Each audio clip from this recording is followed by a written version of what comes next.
నమస్కారం సిటీ కృష్ణతేజ వార్తలకి స్వాగతం. ముందుగా వార్తల్లోని ముఖ్యాంశాలు.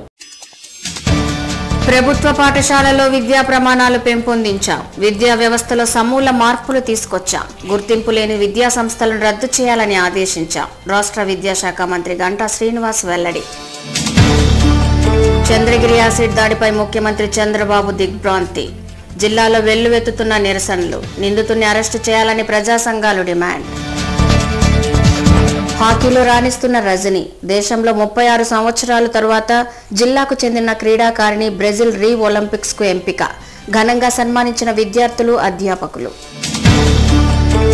మోదీ కేబినెట్లో కలంకిత మంత్రులను తొలగించాలి. ప్రజలకు నీతివంతమైన పాలనను అందించాలి. వామపక్ష పార్టీలు డిమాండ్. ప్రజా చైతన్య కార్యక్రమాలకు శ్రీకారం చుట్టనున్న కమ్యూనిస్టులు.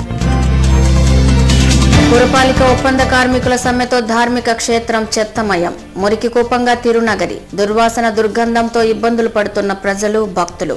పారిశుద్ధ స్థితిగతులపై సిటీ కృష్ణతేజ ప్రత్యేక కథనం. ప్రభుత్వ పాఠశాలల్లో విద్యా ప్రమాణాలను మెరుగుపరుస్తున్నామని, కార్పొరేట్ విద్యా సంస్థలకు ధీటుగా నడుపుతున్నామని రాష్ట్ర విద్యాశాఖ మంత్రి గంటా శ్రీనివాస్ పేర్కొన్నారు. శ్రీవారి దర్శనార్థం తిరుమలకు విచ్చేసిన రాష్ట్ర విద్యాశాఖ మంత్రి గంటా శ్రీనివాస్ కు టీటీడీ అధికారులు స్వాగతం పలికి బస దర్శన ఏర్పాట్లను చేశారు.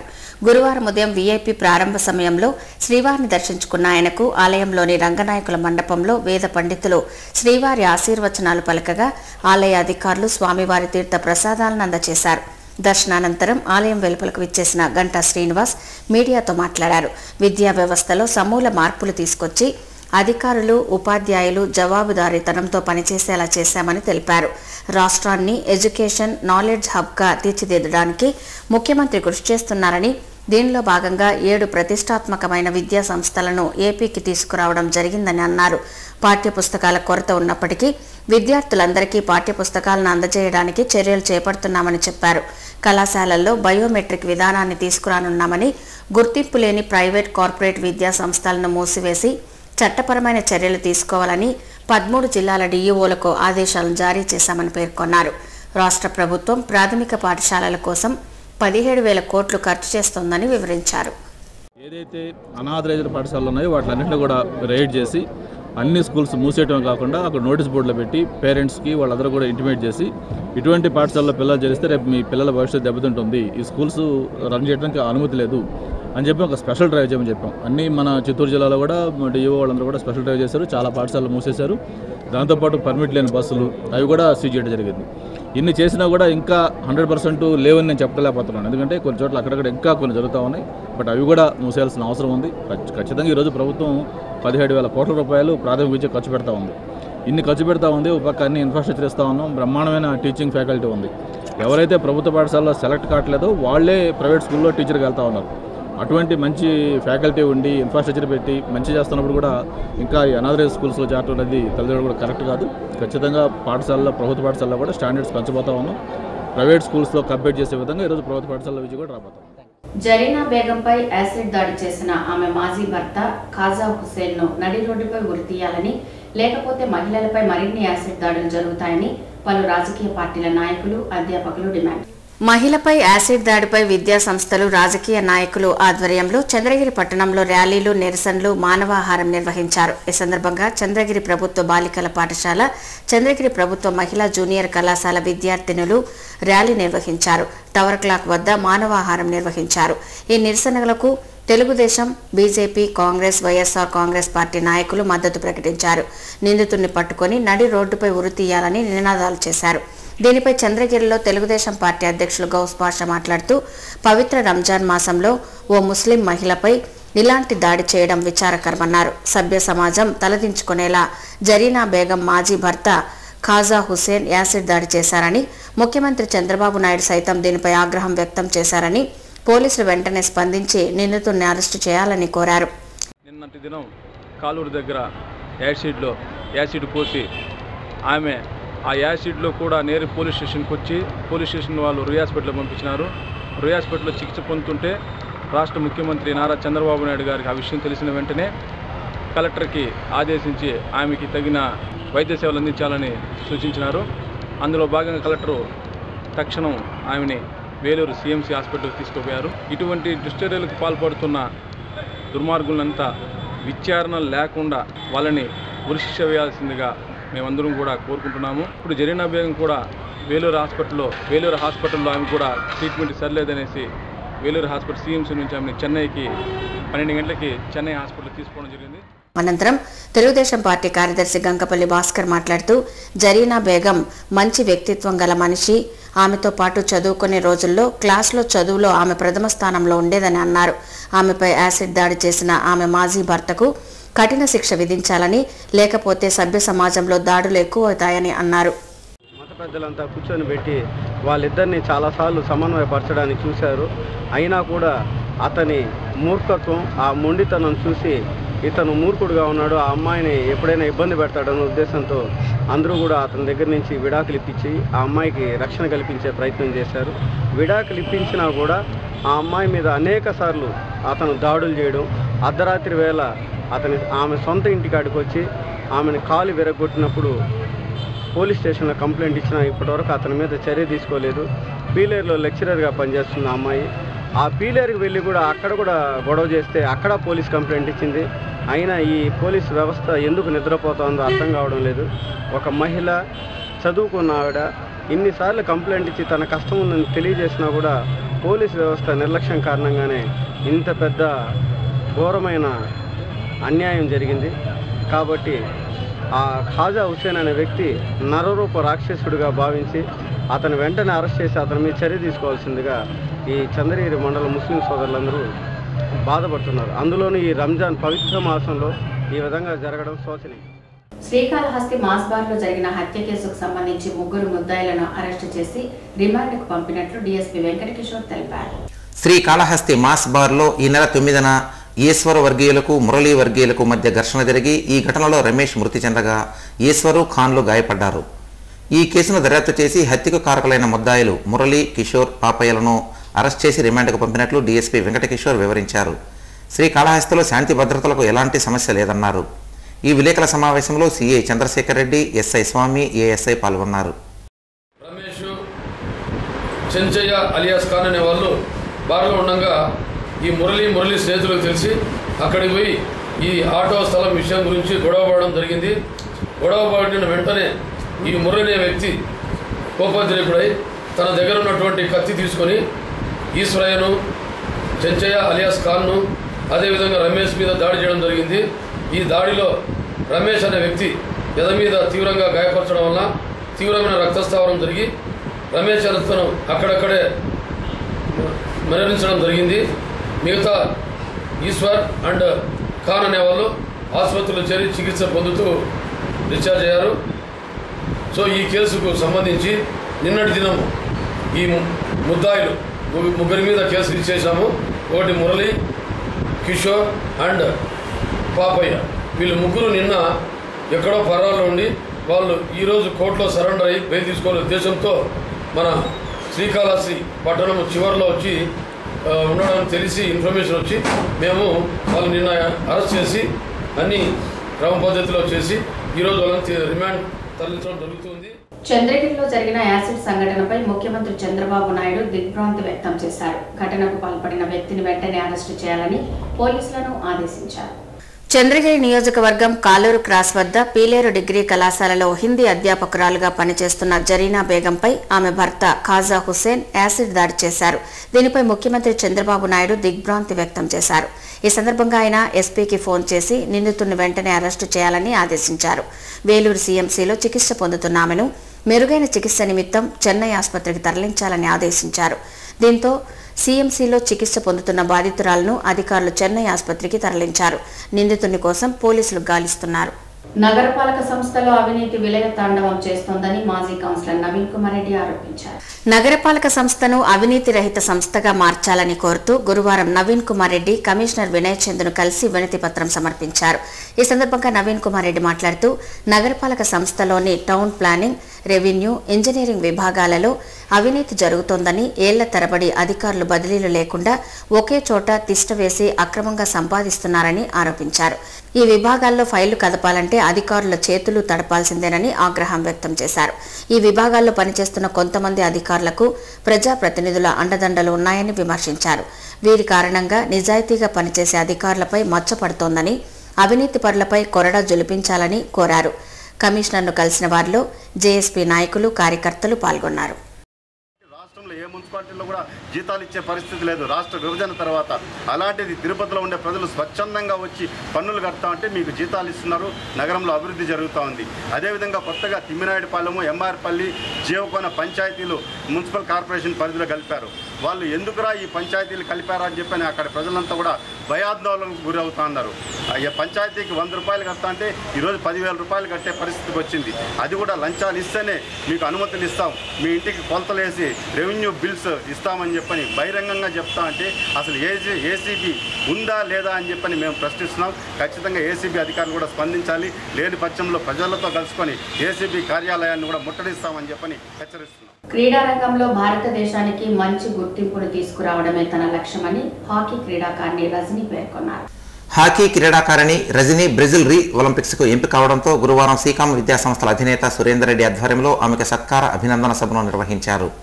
ఈ సందర్భంగా రజనీ మాట్లాడుతూ తల్లిదండ్రులు, స్నేహితులు, విద్యాసంస్థ యాజమాన్యం ప్రోత్సాహం, సహాయ సహకారాలతో తాను హాకీలో రాణిస్తున్నానని తెలిపారు. ప్రభుత్వం సహాయం చేస్తే మరిన్ని విజయాలను సాధిస్తానని ధీమా వ్యక్తం చేశారు.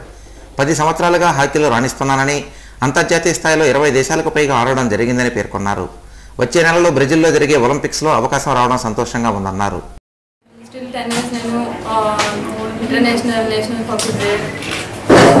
ఆడుతున్నాను.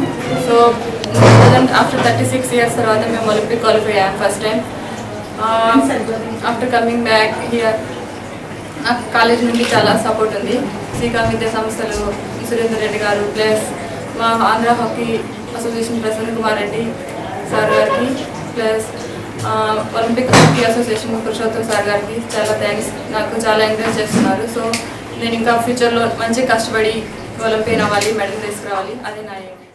అనంతరం సీకాం విద్యాసంస్థల అధినేత సురేందర్ రెడ్డి మాట్లాడుతూ మన జిల్లాకు చెందిన రజనీ అంతర్జాతీయ స్థాయిలో గుర్తింపు పొందడం, మన దేశం తరపున హాకీలో రాణించడం సంతోషదాయకమన్నారు. 36 సంవత్సరాల తర్వాత మన దేశం తరపున ఈ జిల్లాకు చెందిన క్రీడాకారిణి బ్రెజిల్ రీ ఒలింపిక్స్కు ఎంపిక కావడం అభినందనీయమన్నారు. ప్రభుత్వం ఆమెను ప్రోత్సహిస్తే మరిన్ని విజయాలను సాధిస్తుందని ఆశాభావం వ్యక్తం చేశారు. శ్రీకాళహస్తిలోని శ్రీ ద్రౌపది సమేత శ్రీ ధర్మరాజుల స్వామి మహోత్సవాలకు ఏర్పాట్లు ముమ్మరంగా జరుగుతున్నాయి. శ్రీకాళహస్తిలో ద్రౌపది సమేత ధర్మరాజుల స్వామి ఉత్సవాలు ఈ నెల 17 నుంచి 29వ తేదీ వరకు ఘనంగా నిర్వహించేందుకు ఏర్పాట్లు చేస్తున్నారు. శ్రీకాళహస్తీశ్వరాలయ ఆధ్వర్యంలో ఉత్సవాల నిర్వహణ జరుగుతుంది. 17వ తేదీన అంకురార్పణ, ధ్వజారోహణంతో ఉత్సవాలు ప్రారంభమై 12 రోజుల పాటు నిర్వహిస్తారు. ధర్మరాజుల ఆలయం వద్ద చలవ పందిళ్ల నిర్మాణం, ఆలయం లోపల పెయింటింగ్స్, విద్యుత్ దీపాలంకరణలు పనులు చేపట్టారు. ఈ ఉత్సవాలకు స్థానిక పట్టణ ప్రజలతో పాటు పరిసర గ్రామాల నుంచి భక్తులు అధిక సంఖ్యలో పాల్గొంటారని భావించి అందుకు అనుగుణంగా అధికారులు ఏర్పాట్లను చేస్తున్నారు. కేంద్ర ప్రభుత్వంలోని కళంకిత మంత్రులను తొలగించి నీతివంతమైన పాలన అందించాలని వామపక్ష పార్టీల నాయకులు డిమాండ్ చేశారు. కేంద్ర ప్రభుత్వంలోని అవినీతి పరుల మంత్రులను తొలగించాలని డిమాండ్ చేస్తూ ఈ నెల 20న నిర్వహించే వామపక్ష పార్టీల ఆందోళన కార్యక్రమాన్ని జయప్రదం చేయాలని సిపిఐ, సిపిఎం నాయకులు కోరారు. ఆ మేరకు ప్రజా చైతన్య కార్యక్రమాన్ని చేపట్టి బుధవారం కార్పొరేషన్ కార్యాలయం వద్ద కరపత్రాలను పంపిణీ చేశారు. ఈ సందర్భంగా వామపక్ష పార్టీల నాయకులు మాట్లాడుతూ ఏడాది బీజేపీ పాలనలో కేంద్ర మంత్రులు సుష్మా స్వరాజ్, వసుంధరాజే వంటి మంత్రులు అవినీతిని ప్రోత్సహించి అక్రమాలకు పాల్పడ్డారని అన్నారు. అలాగే బీజేపీ ప్రభుత్వ ముఖ్యమంత్రులు రాజస్థాన్, మధ్యప్రదేశ్ రాష్ట్రాల సీఎంలు అవినీతి అక్రమాలకు పాల్పడ్డారని తెలిపారు. అలాంటి వారందరినీ తొలగించి ప్రధాని మోడీ నీతివంతమైన పాలనను అందించాలని వామపక్ష పార్టీ నాయకులు పేర్కొన్నారు. దేశవ్యాప్తంగా ఈ నెల 20న జరిగే నిరసన కార్యక్రమాన్ని జయప్రదం చేయాలని కోరారు. ఈ కార్యక్రమంలో సిపిఐ, సిపిఎం నాయకులు, కార్యకర్తలు పాల్గొన్నారు. కుమ్మర శాలివాహన కులసల హక్కుల సాధన కోసం ఆంధ్రప్రదేశ్ కుమ్మర శాలివాహన సంక్షేమ సంఘం రాష్ట్ర ఉపాధ్యక్షులు కేశవులు పేర్కొన్నారు. గురువారం తిరుపతి ప్రెస్ క్లబ్ లో ఏర్పాటు చేసిన విలేకరుల సమావేశంలో ఆయన మాట్లాడుతూ రాష్ట్ర విభజన రీత్యా 13 జిల్లాతో నూతన రాష్ట్ర కమిటీని ఏర్పాటు చేయడం జరిగిందని తెలిపారు. దీనిలో భాగంగా ఈ నెల 18, 19 తేదీల్లో రాజమండ్రిలో ప్రథమ సమావేశాన్ని నిర్వహిస్తున్నట్లు చెప్పారు. సమావేశం అనంతరం రాజమండ్రి పుష్కరాల్లో భక్తులకు తమ వంతుగా సేవ చేయనున్నామని వివరించారు. అలాగే 4 సంవత్సరాల క్రితం తిరుపతిలో కవయిత్రి మొల్ల విగ్రహాన్ని ఏర్పాటు చేశామని, అయితే విగ్రహ ఏర్పాటుకు అవసరమైన స్థలాన్ని కేటాయించాలని అనేక మార్లు అధికారులకు, ప్రజాప్రతినిధులకు విన్నవించినా ప్రయోజనం లేకపోయిందని ఆవేదన వ్యక్తం చేశారు. ఆగస్టు 1వ తేదీలోపు విగ్రహ నిర్మాణంకు స్థలం కేటాయించుకుంటే తమ కులస్తులు స్వయంగా విగ్రహాన్ని ఏర్పాటు చేస్తామని పేర్కొన్నారు. ఈ విలేకరుల సమావేశంలో ఆ సంఘం సభ్యులు కపిలేశ్వర్, చెంగయ్య, మునయ్య, ఎర్రయ్య, రవి, రాజేష్, శ్రీను పాల్గొన్నారు. ఆంధ్ర రాష్ట్ర సీఎం గారు ఇవ్వడం జరిగింది. అందులో ఏ జిల్లాకి ఎంత అనేది మా ఎన్నికల ద్వారా మా కార్యదర్శుల ద్వారా తెలుస్తుంది. అందుకోసం ఈ కార్యదర్శుల ఎన్నికలు రాజమండ్రిలో పెట్టాం.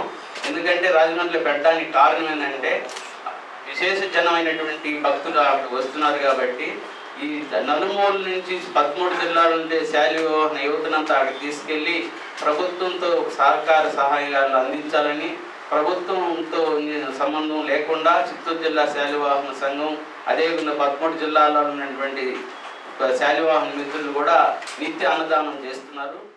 పట్టణ కార్యదర్శి బీవీ కేశవ్ గారికి కృతజ్ఞతలు తెలుపుతున్నాను. రాష్ట్ర అధ్యక్షులు నాగేంద్ర ప్రసాద్ గారికి కృతజ్ఞతలు తెలుపుతున్నాను.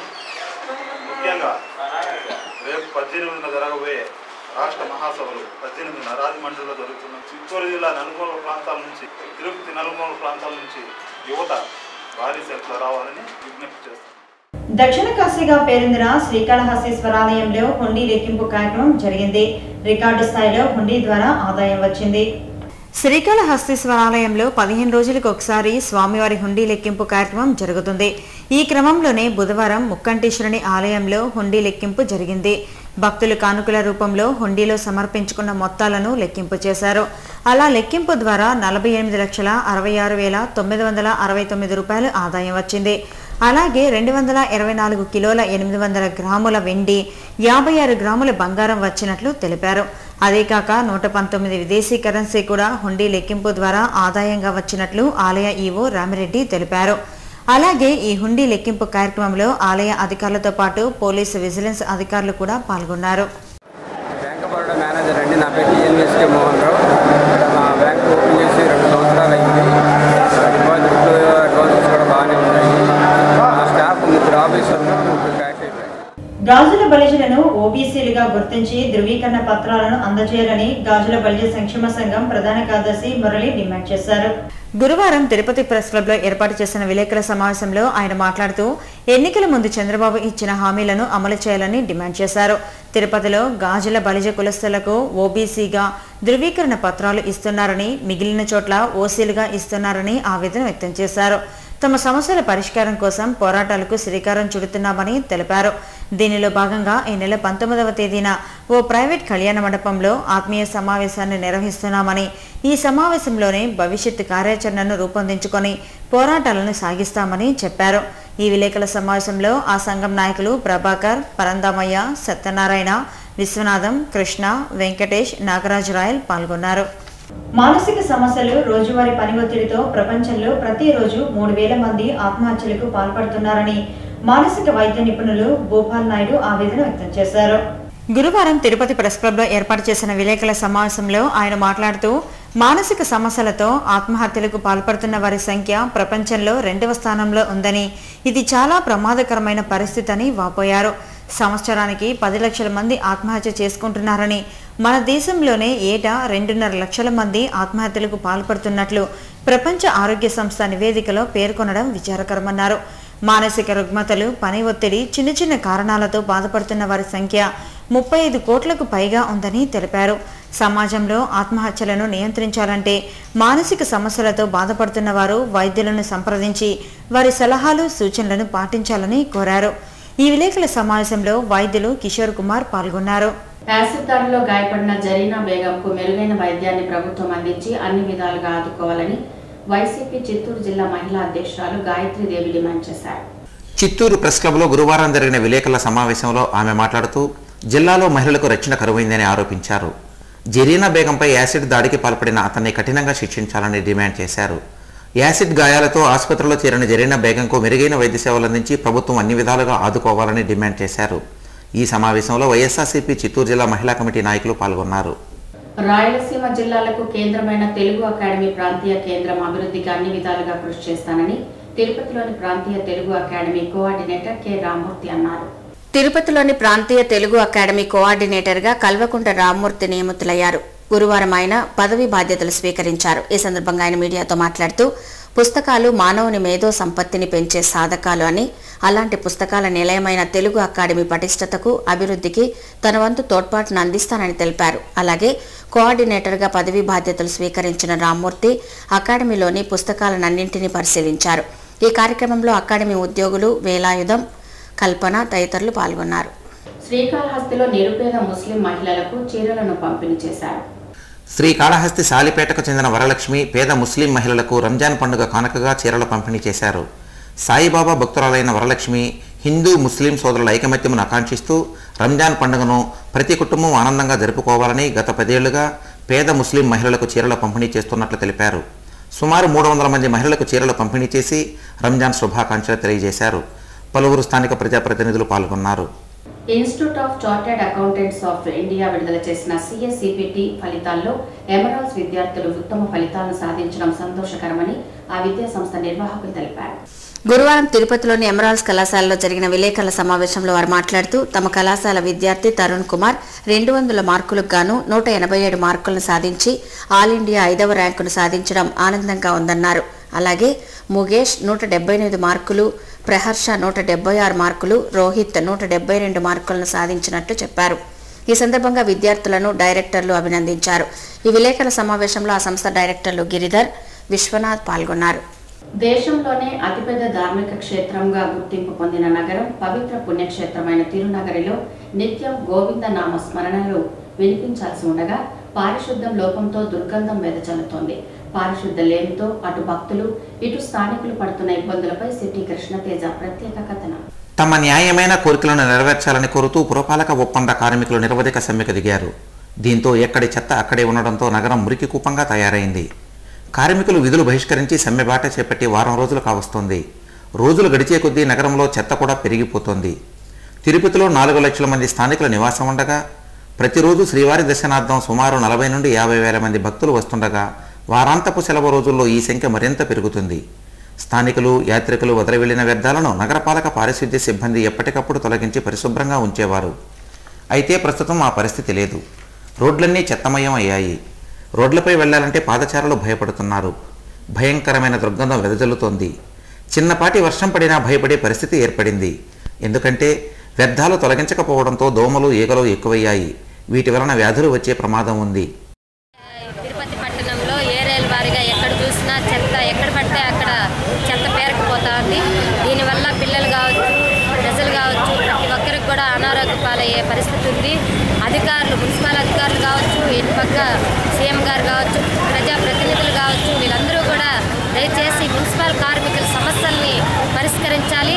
లేని పక్షంలో చాలా ఇబ్బందులు పాలవుతారని మేము అనుకుంటున్నాం. ఎందుకంటే యా పక్క చూసినా ఇట్లా కాలువలు కావచ్చు, ఇట్లా చెత్తలు కావచ్చు, అసలు కనీసం వీధిలో తిరిగే పరిస్థితి లేకుండా బాగా వాసన వస్తూ అసలు చెప్పలేనంత పరిస్థితిలో ఈ మున్సిపల్ కార్మికులు సమ్మె వల్ల చాలా ఇబ్బందులు పాలైపోతా ఉంది. కనీసం బయట తిరిగే పరిస్థితి కూడా లేకుండా అయిపోతా ఉంది. దయచేసి ఈ ప్రజాప్రతినిధులు కావచ్చు, ఈ మున్సిపల్ అధికారులు కావచ్చు స్పందించి మున్సిపల్ కార్మికుల సమస్యల్ని వెంటనే పరిష్కరించి ఏరియాల వారీగా ఈ చెత్త వాసనని రద్దు చేయాలనేసి మేము మామూలుగా ఈ ఏరియాలో జనమంతా కూడా కోరుకుంటాం. నిత్యం గోవిందనామ స్మరణలతో మారుమోగాల్సిన తిరుపతి నగరంలో దుర్వాసన, దుర్గంధం వెదజల్లుతోంది. నగరంలోని 50 డివిజన్లు చుట్టూ పక్కన ఉన్న గ్రామ పంచాయతీలోని కార్మికులు విధులు బహిష్కరించి సమ్మెబాట పట్టడంతో చెత్తా చెదారం విలయతాండవం చేస్తోంది. వ్యర్థాలు కాలువలతో నిండిపోవడంతో మురుగునీరు రోడ్లపై ప్రవహిస్తోంది. ఈ పరిస్థితి ఒక తిరుపతిలో మాత్రమే కాదు, రాష్ట్రం మొత్తం ఇలానే ఉంది. కార్మికుల సమ్మె పట్ల ప్రభుత్వం నిర్లక్ష్యం వహించడంతో విపక్ష పార్టీలు, ప్రజా సంఘాలు కార్మిక సమ్మెకు మద్దతుగా నిలుస్తున్నాయి. ఓవైపు అట్టహాసంగా గోదావరి మహాపుష్కరాలు జరుగుతున్నాయి. మరోవైపు ముస్లిం మైనారిటీలకు అత్యంత ముఖ్యమైన రంజాన్ పండుగ వస్తోంది. ఈ నేపథ్యంలో నగరంలో పారిశుద్ధ్య సమస్యలను పరిష్కరించాలని అధికారులు కార్మికులకు విన్నవిస్తున్నారు. వారు ససేమిరా అనడంతో ప్రైవేటు వ్యక్తులతో పారిశుద్ధ్య సమస్యను పరిష్కరించాలనే యోచనలో ఉన్నారు. ప్రజాశ్రేయస్సును దృష్టిలో ఉంచుకుని సమ్మెను తాత్కాలికంగా సడలించాలని అధికారులు కార్మికులకు విన్నవిస్తున్నారు. వారి అభ్యర్థన మేరకు ఓ రోజు సమ్మెను సడలించారు. పూర్తి స్థాయిలో విధులకు హాజరు కాకపోయినప్పటికీ 70% సిబ్బంది విధులకు హాజరై కొంతవరకు చెత్తను తొలగించారు. కార్మికుల సమ్మె పట్ల ప్రభుత్వం స్పందించి త్వరితగతిన వారి సమస్యలు పరిష్కరించాలని పలువురు మహిళలు కోరుతున్నారు. అలసత్వం చేయడం వలన ప్రజలు రోగాల బారిన పడే ప్రమాదం ఉంది. ప్రజా శ్రేయస్సు దృష్ట్యా సర్కారు స్పందించి పారిశుద్ధ్యాన్ని మెరుగుపరచాల్సిన అవసరం ఎంతైనా ఉంది. వర్షం వచ్చినప్పుడు నీళ్ళన్నట్టు చెత్తలు ఉంటుంది. అక్కడ వచ్చి ఎవరు మీటింగ్కి వస్తారు, చూస్తారు, పోతూ ఉంటారు. ఎవరు పట్టించుకునేది లేదు. మేము సంస్థ నుంచి చెప్తూనే ఉన్నాం, ఎవరు పట్టించుకునేది లేదు. కింద ఉండే వాళ్ళందరికీ ఒళ్ళు బాగుంటారు, ఫీవర్ వచ్చేసి అలర్జీ వచ్చేసి చాలామంది బాధలు పడుతున్నారు. ఎంతమందికి చెప్తే కూడా ఎవరు పట్టించుకోలేదు. అధికారులకు వచ్చి అధికారులను అడిగితే మున్సిపల్ ఆఫీస్లో అప్లికేషన్ ఇవ్వండి మా తొందరలో చేస్తానన్నారు. అది ఇచ్చి కూడా ఎవరు ఏం పట్టించుకోలేదు. అసలు మా ఇంటి ఏరియాలు అన్నీ గెలిచిగానే ఉండాలి, ఎవరు పట్టించుకునేది లేదు. చాలా మందికి ఫీవర్, జ్వరం, దోమల వల్ల చాలా బాధలు పడతారు. మామూలుగానే రోడ్లంతా చాలా గలీజ్గా ఉన్నాయి. ఇప్పుడు మరీ వీళ్ళు స్ట్రైక్ చేయడం వల్ల చాలా రోత అయిపోయింది. ఇంటి దగ్గర ఉండేటట్టు లేదు. చాలా దురాశతో అందరూ బాధపడుతున్నారు. అక్కడ స్కూళ్ళ దగ్గర కానీ చెత్తలంతా పోసేసి పిల్లకాయలు చాలా ఇబ్బందులు పడుతున్నారు. ఈ ఇబ్బంది అంతా లేకుండా తొందరగా తొలగించాలని వాళ్ళ ఆఫీస్ అధికారుల్ని మేము కోరుకుంటున్నాం. ఇక తిరుమల సమాచారం. తిరుమలలో భక్తుల రద్దీ సాధారణంగా ఉంది. గురువారం సాయంత్రానికి 46,524 మంది భక్తులు శ్రీవారిని దర్శించుకున్నారు. సర్వదర్శనానికి అన్ని కంపార్ట్మెంట్లలో భక్తులు వేచి ఉన్నారు. వారికి 2 గంటల దర్శన సమయాన్ని కేటాయించారు. నడకదారి భక్తులు అన్ని కంపార్ట్మెంట్లలో వేచి ఉన్నారు. వారికి 1 గంట వ్యవధిలో దర్శనాన్ని టీటీడీ అధికారులు కల్పిస్తున్నారు. తిరుమలలో శుక్రవారం అందుబాటులో ఉండే వసతి సదుపాయాల వివరాలు ఇలా ఉంటాయి. ఉచిత గదులు 11, 50 రూపాయల గదులు 652, 100 రూపాయల గదులు 10, 500 రూపాయల గదులు 7, 600 రూపాయల గదులు అందుబాటులో లేవు. అలాగే శుక్రవారం అందుబాటులో ఉండే ఆర్జిత సేవా టికెట్ల వివరాలు ఇలా ఉంటాయి. వసంతోత్సవం 41, సహస్ర దీపాలంకరణ సేవా టికెట్లు 193 అందుబాటులో ఉన్నాయి. పోస్టాఫీస్ ద్వారా భక్తులకు విక్రయించే ప్రత్యేక ప్రవేశ దర్శనం టికెట్ల వివరాలు ఇలా ఉంటాయి. శుక్రవారం ఉదయం 10 గంటల నుంచి మధ్యాహ్నం 1 గంట వరకు అందుబాటులో ఉండే దర్శన టికెట్ల వివరాలు ఇలా ఉంటాయి. 10 గంటలకు 15, 11 గంటలకు 7, 12 గంటలకు 21, 1 గంటకు 32 అందుబాటులో ఉన్నాయి. Tirupati bullion gold jewellery and silver merchant association సమాచారం మేరకు శుక్రవారం లోకల్ బులియన్ మార్కెట్లో బంగారం వెండి ధరలు ఇలా ఉంటాయి. 24 క్యారెట్ల అపరంజి బంగారం 10 గ్రాముల ధర 26,200 రూపాయలు. 22 క్యారెట్ల నగల బంగారం 1 గ్రాము ధర 2,450 రూపాయలు.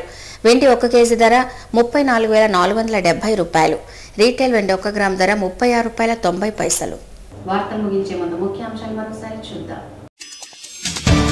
ప్రభుత్వ పాఠశాలలో విద్యా ప్రమాణాలు పెంపొందించాం. విద్యా వ్యవస్థలో సమూల మార్పులు తీసుకొచ్చాం. గుర్తింపు లేని విద్యా సంస్థలను రద్దు చేయాలని ఆదేశించాం. రాష్ట్ర విద్యాశాఖ మంత్రి గంటా శ్రీనివాస్ వెల్లడి. చంద్రగిరి యాసిడ్ దాడిపై ముఖ్యమంత్రి చంద్రబాబు దిగ్భ్రాంతి. జిల్లాలో వెల్లువెత్తుతున్న నిరసనలు. నిందితుడిని అరెస్టు చేయాలని ప్రజా సంఘాలు డిమాండ్. హాకీలో రాణిస్తున్న రజని. దేశంలో 36 సంవత్సరాల తరువాత జిల్లాకు చెందిన క్రీడాకారిణి బ్రెజిల్ రీ ఒలింపిక్స్ కు ఎంపిక. ఘనంగా సన్మానించిన విద్యార్థులు, అధ్యాపకులు. మోదీ కేబినెట్ లో కలంకిత మంత్రులను తొలగించాలి. ప్రజలకు నీతివంతమైన పాలనను అందించాలి. వామపక్ష పార్టీలు డిమాండ్. ప్రజా చైతన్య కార్యక్రమాలకు శ్రీకారం చుట్టనున్న కమ్యూనిస్టులు. పురపాలిక ఒప్పంద కార్మికుల సమ్మెతో ధార్మిక క్షేత్రం చెత్తమయం. మురికి కూపంగా తిరునగరి. దుర్వాసన దుర్గంధంతో ఇబ్బందులు పడుతున్న ప్రజలు, భక్తులు. పారిశుద్ధ స్థితిగతులపై సిటీ కృష్ణతేజ ప్రత్యేక కథనం. ఈ వార్తలు ఇంతటితో సమాప్తం. నమస్కారం.